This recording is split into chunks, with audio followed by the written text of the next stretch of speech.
गुरुजी, मन के विचारों में दूसरों की तरक्की देखकर ईर्ष्या होना, छोटी छोटी बातों हाँ, पर क्रोध तरक्की आना। किसे समझते हैं? किसका प्रश्न है? हाँ, बच्चा हो, ठीक है। आप तरक्की किसको समझते हैं?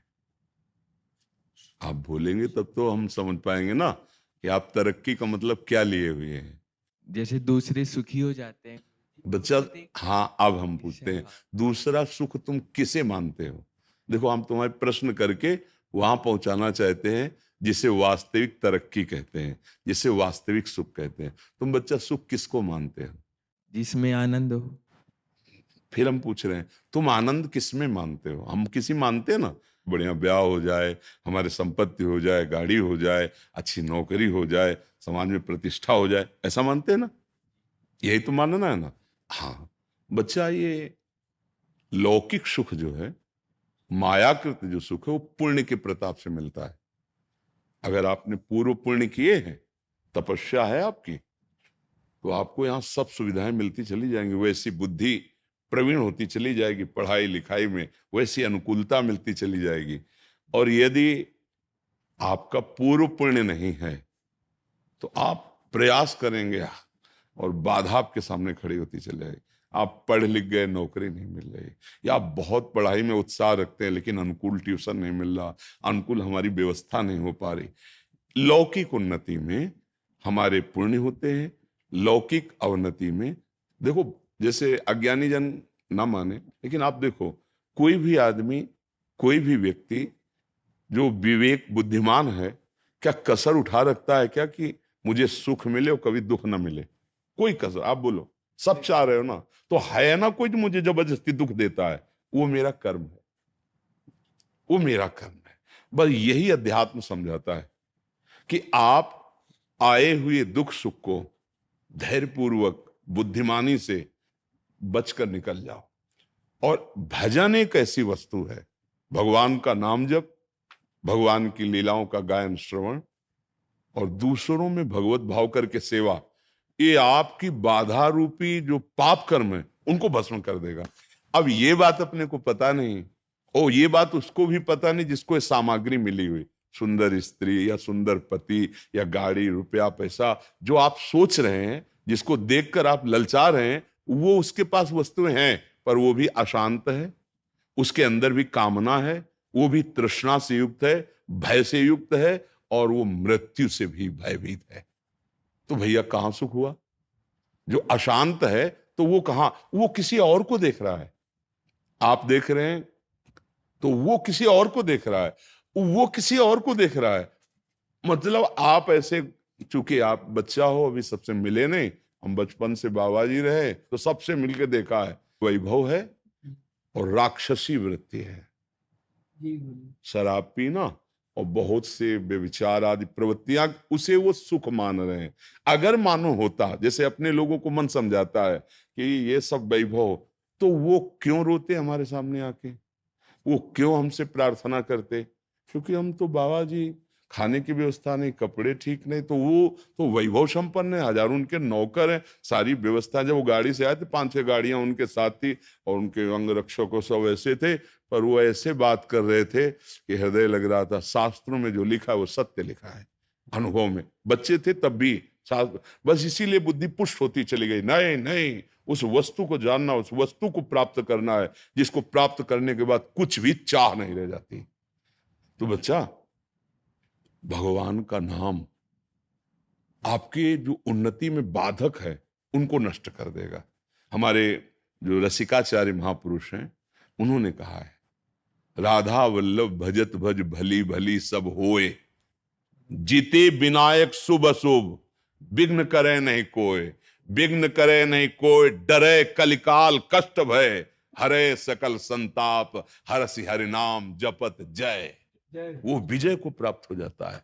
कोई भी विघ्न, देखो हम डरते हैं कि जैसे बताया गया कि कोई ग्रह तुम्हारे खिलाफ, अगर वो अनुकूल हो जाए तो तुम्हारी उन्नति हो जाए, तुम्हारी उन्नति में अमुक ग्रह बाधक, ऐसा है, ऐसा कोई झूठा नहीं है। ज्योतिष शास्त्र सत्य है, ग्रह नक्षत्रों का प्रभाव हमारे ही कर्म से विपरीत और अनुकूल होगा, वो ऐसे नहीं है। देखो, जितने भी ग्रह नक्षत्र हैं, जितने भी लोकपाल हैं, जितने भी काम क्रोध लोभ मोह मद मत्सर आदि हैं, ये भगवान का विभाग है, शासन विभाग। आप अभी अभी आप देखो, कानून के अनुकूल चलो ना तो आपका सहयोग करेंगे, और कानून के प्रतिकूल चलो तो वही थप्पड़ मारेंगे, नहीं मारेंगे। तो जितने भी शनिचर ग्रह शुक्र जो भी है, जिते विनायक शुभ अशुभ, अब आप भगवान की शरण में होकर नाम जप करते हो, धर्म से चलते हो, तो सब उल्टा जगह में बैठे हो, सब उल्टा ग्रह में बैठे हो, फिर भी कुछ नहीं बिगड़ सकता। हाँ, गोस्वामी जी ने कहा है, तुलसीदास, जान की नाथ सहाय करें तब कौन बिगाड़ सके नर तेरो। हमारे यहाँ हरिवंश महाप्रभु ने कहा, द्वादश चंद्र कृतस्थल मंगल पूरा पद है, और आखिरी पंक्ति में कहा है, जो पे कृष्ण चरण मन अर्पित तो करी है का नवग्रह रंक।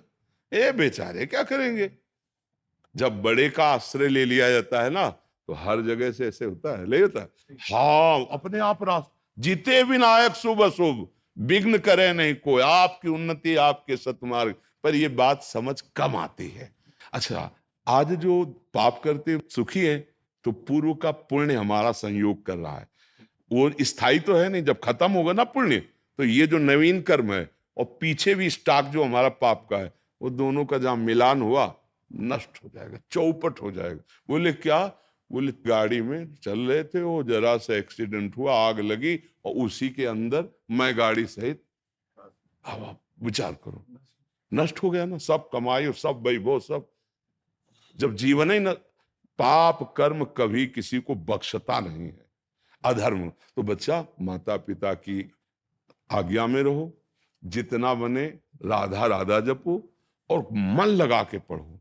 अगर आप ब्रह्मचर्य रहोगे, तो ब्रह्मचर्य में इतनी सामर्थ्य है कि एक बार जो सुन लिया गया वो जीवन भर याद रहा है।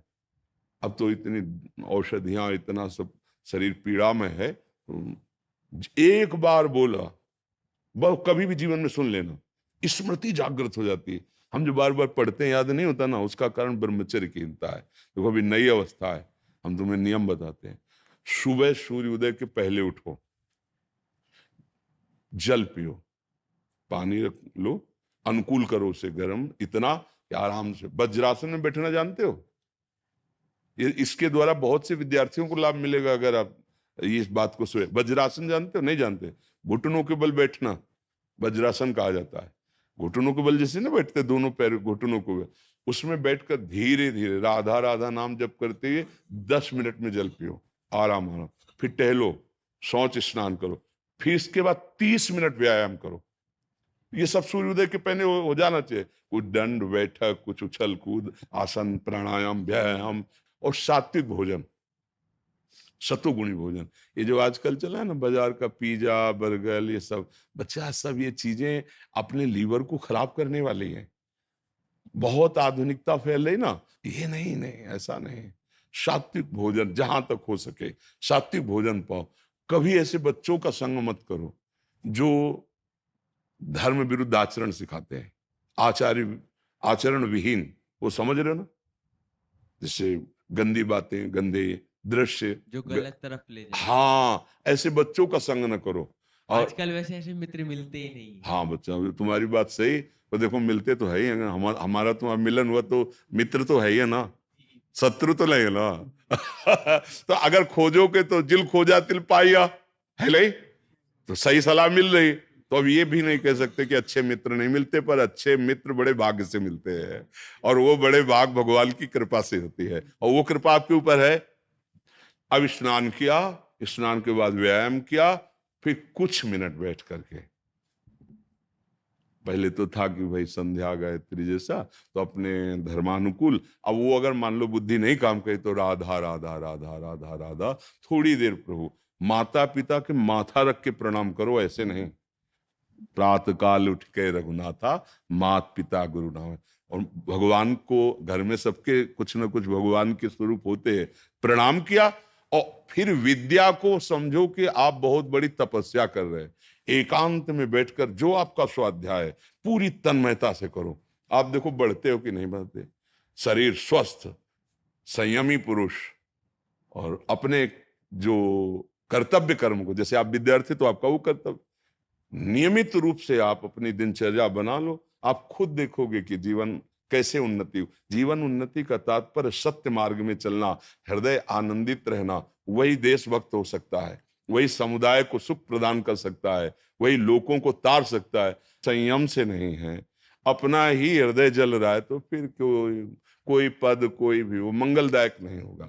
इसलिए बच्चा उस उन्नति को मत देखो, इस उन्नति को देखो, धर्म पूर्वक चलो। और बिल्कुल हमारी प्रार्थना मान लेना, जब तक पाणी ग्रहण संस्कार ब्याह ना हो तब तक ब्रह्मचर्य पर दृष्टि रखना, और जब ब्याह हो जाए तो भगवान जैसे गृहस्थी के नियम बताए, फिर आप देख लेना गृहस्थी में भी रहते हुए आप तेजस्वी रहेंगे, आप बलवान रहेंगे, आप एक विवेकवान रहेंगे, आप समुदाय को ऐसे संग बना लेंगे जिससे सबका मंगल हो। हम आचरण विहीन बच्चे होते जा रहे हैं, धर्म विहीन होते जा रहे हैं, माता पिता गुरुजनों का अपमान करते जा रहे हैं, छोटे छोटे बच्चे गंदे नशे कर रहे हैं।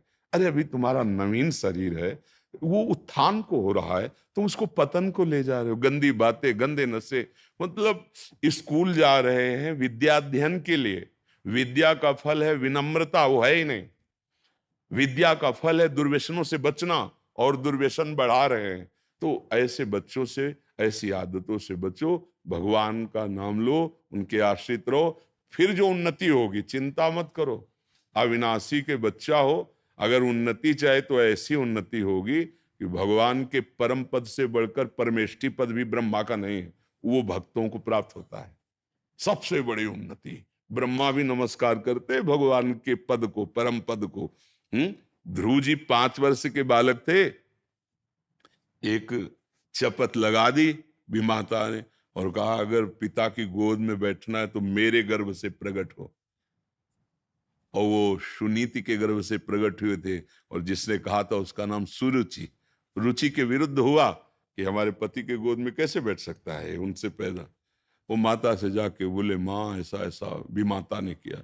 बोले वो ठीक कह रहे हैं महाराज, तो मुझे अब पत्नी की अदासी भी मानने के लिए, तो तुम जाओ और भगवान नारायण का, भगवान श्री हरि का भजन करो और जो चाहते हो उनसे मांगो, वो तुम्हें। आज भी बड़े बड़े ऋषि मुनि उस पद की परिक्रमा करते हैं जिसमें ध्रुव जी विराजमान है। ध्रुव जी अटल अटल पदवी, 5 वर्ष के बालक ने वो पदवी प्राप्त की कि सब आज वंदना करते हैं। तो अपने लोग क्या नहीं प्राप्त कर सकते? हाँ, जो ध्रुव जी भगवान के हैं वही हम भी तो हैं, हम अपने सब है ना। हम क्या कर रहे हैं? हम अधर्म गलत आचरणों में फंसकर ऊंचाई पर चढ़ना चाहते हैं। अगर गंदे आचरण कर रहे हो, अधर्म कर रहे हो, आपकी उन्नति हो रही तो हर्षित मत होना। जैसे होता है ना, किसी को छठ में चढ़ा जाए तो वो सोच रहा है बहुत ऊपर नहीं चढ़ रहे। ऐसी जगह से पटके जाओगे किसी काम के नहीं रहोगे। और धर्म से चल रहे हो, दीपक की तरह प्रकाश हो रहा है, कुल परंपरागत चलता रहेगा। धर्म को बहुत सावधानी से, और हम तुमको धन्यवाद देते हैं कि इतने छोटे बच्चे होकर आप जीवन की उन्नति मंगल के लिए आप चिंतित हैं। आपको ऐसा ही अपने मित्रों को भी सिखाना चाहिए जो आपके आजकल मित्र तो बने। ऐसे हैं जी, मेरे 3-4 दोस्त ऐसे हैं जो गलत तरफ ले जाते हैं, नहीं, गलत बस बात करते हैं। दूर रहना, दूर, बहुत बहुत। हम प्रायः कोई ऐसा दिन नहीं जाता जिस दिन ये चर्चा न करें कि हमारी नवीन पीढ़ी अब मर्यादा रहित होती चली जा रही है, और वही नवीन पीढ़ी तो हमारा भविष्य है। अरे भाई, स्कूल में जब पढ़ते थे सब एक ही लाइन में तो बैठते थे, कोई महात्मा बना, कोई डॉक्टर बना, कोई पदाधिकारी बना, वही तो वहीं से तो सब बनते हैं। तो हाँ, इसलिए हमारा भविष्य, हमारे देश का भविष्य, हमारे धर्म का स्वरूप वही जागृत होता है कक्षा 1 से लेकर के, और जो पढ़ाई होती है ना उसी में सब होते हैं। डॉक्टर, मास्टर और नेता, संत, महात्मा उसी में सब होते हैं। अगर आचरण पवित्र हो गए तो उठे, और आचरण गिर गए तो फिर गिर गए।